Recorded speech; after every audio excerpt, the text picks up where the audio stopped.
En fait, par rapport à l'année dernière, je trouve que le nombre de personnes est beaucoup plus important.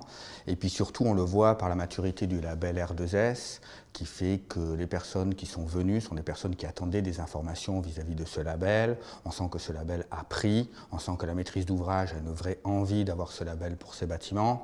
On sent que la totalité de la filière a besoin d'avoir de l'information pour répondre à ça. Donc je dirais autant l'année dernière, on était en phase de construction, on savait qu'on allait le faire, mais on avait devant nous ce label à effectuer, c'est difficile. Autant là, il est fait, il est réussi, il est accepté, et ça, c'est une super chose. Alors en fait, il y a de très gros enjeux, bien sûr, puisqu'on est attendu au tournant, entre guillemets.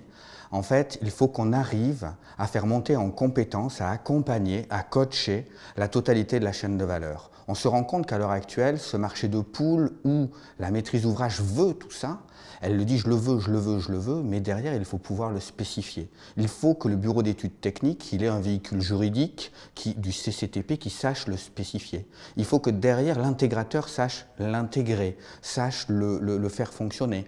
Et puis derrière il faut que l'exploitant soit capable de l'exploiter.